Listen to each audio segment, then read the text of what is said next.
Bismillahirrahmanirrahim. Assalamualaikum warahmatullahi wabarakatuh. Ketemu lagi dengan saya Siti Maksuma. Untuk kali ini kita akan belajar pengantar akuntansi ya.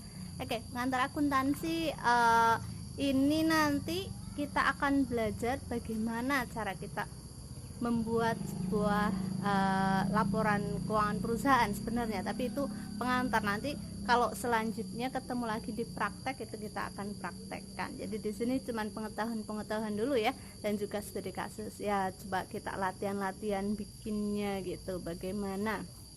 Oke, kenapa kok akuntansi itu penting? Nah ini kalau misalkan ya kalian perusahaan terbuka saja yang kalian kenal, apa coba contohnya yang sehari-hari kita pakai produknya boleh apa, misal Unilever ya. Unilever, kalau kita mau mengetahui seberapa besar Unilever, kita tidak perlu datang ke Unilevernya, lihat seberapa besar gedungnya, seberapa luas gitu ya, pabriknya, gudangnya gitu. Nah kita cukup membuat ya, maksudnya melihat laporan keuangan dari Unilever. Berapa banyak aset yang dia miliki gitu. Oke, jadi asetnya nanti ada di laporan keuangan. Nah, asetnya berapa, hutangnya juga bisa kita lihat gitu ya. Apalagi kalau kita akan berinvestasi pada sebuah perusahaan. Nah, kita perlu lihat laporan keuangannya. Kayak itu si Anggora datang minta makan. Oke, ini contoh laporan keuangannya. Ini yang sudah saya print adalah misal Bank Syariah Mandiri yang sekarang sudah merger ya, tapi ini waktu tahun 2016 yang saya print. Jadi misalkan ini, kalau bank itu nanti laporan keuangannya ada laporan posisi keuangan atau neraca, nanti ada laba rugi, laporan perubahan modal, laporan arus kas, ada tambahan lagi kalau itu yang syariah lagi ya.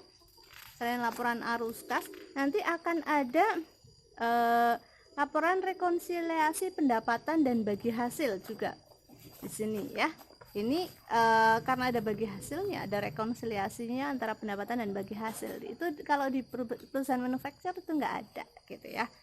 Di bank konven juga nggak ada karena nggak ada bagi hasilnya. Juga ada laporan sumber dan penyaluran dana zakat. Oke, ada juga laporan ini ya. Terus ada lagi nanti adalah laporan sumber dan penggunaan dana kebajikan. Ada dana kebajikan juga harus dilaporkan. Oke ya.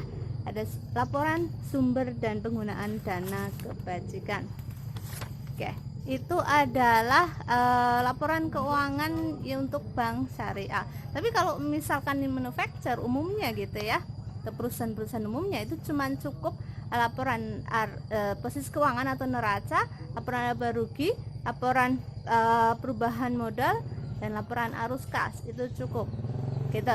Dan nanti akan ada gambaran umum dari perusahaan itu dan penjelasan dari isi laporan keuangan tersebut gitu.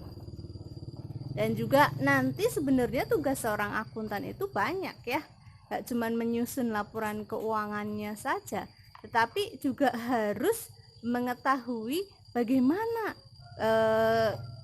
kerja dan kinerja perusahaan kalau dilihat dari laporan keuangannya gitu.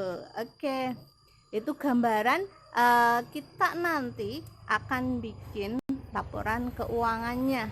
Oke, itu kalau kita nanti bekerja pada sebuah perusahaan atau bank gitu ya, atau jenis usaha lain, kita harus bikin laporan keuangan tersebut. Ataupun kita nggak kerja tapi kita punya sendiri, kita juga wajib kalau kita mau, apalagi mau hutang ke bank itu yang dengan jumlah yang besar, usaha kita harus memiliki laporan keuangan. Itu sekarang wajib ya gitu. Jadi kita harus bisa membuat laporan keuangan usaha kita sendiri. Oke gitu. Kalau itu gambaran untuk kenapa kok penting kita mempelajari akuntansi, karena itu tadi bisa mengetahui laporan keuangan perusahaan dan juga bisa membuatnya.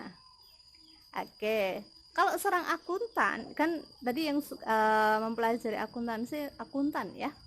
Akuntan profesinya banyak, nggak cuman bisa bekerja di perusahaan ya.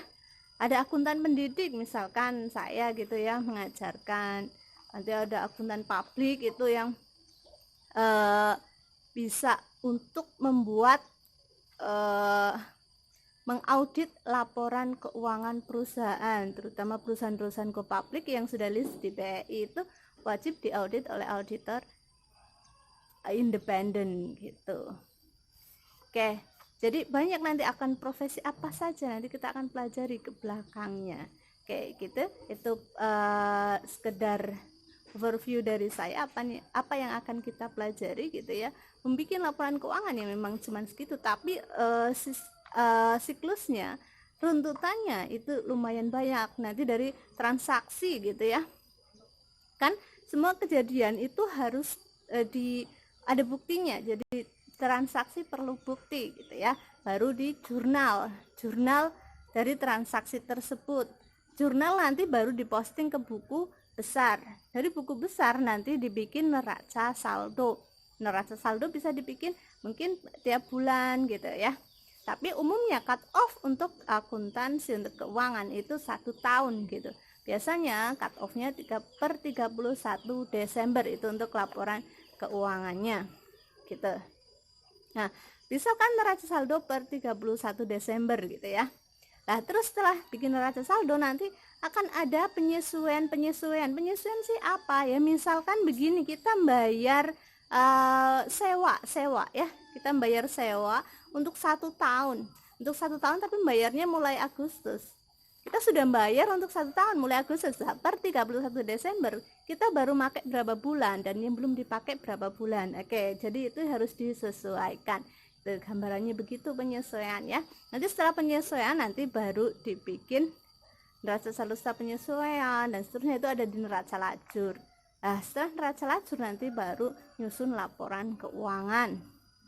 Setelah laporan keuangan selesai nanti akan ada jurnal penutup. Jurnal penutup itu untuk apa? Untuk menutup rekening nominal, yaitu pendapatan dan beban yang hanya hidup di periode tertentu itu saja. Misalkan periode 2020 berarti ya ditutup nanti untuk rekening itu, akun itu hanya hidup di periode 2020, harus ditutup, nanti harus nol karena itu operasional dalam 1 tahun gitu ya. Untuk akun real seperti aset dan lain sebagainya gitu ya, itu boleh hidup di periode selanjutnya, jadi nggak perlu ditutup itu.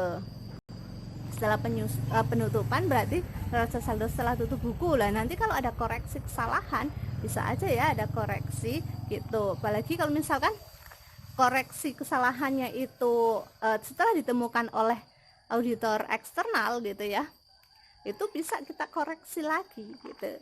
Koreksi kesalahan nanti baru dibikin laporan keuangan baru setelah koreksi begitu ya. Jadi itu siklusnya, nanti setelah koreksi jadi ada neraca saldo setelah tutup buku gitu.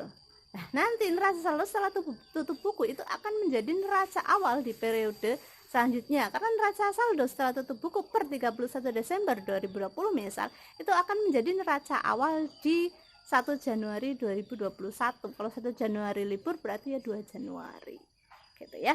Itu sedikit gambaran dari saya, semoga bermanfaat. Kalau ada kesalahan saya minta maaf. Jangan lupa klik like, subscribe, share, komen, dan juga tekan tombol lonceng. Oke, semoga ilmu kita barokah dan jadi manfaat ya kita dunia akhirat. Wabillahi taufiq wal hidayah. Wassalamualaikum warahmatullahi wabarakatuh.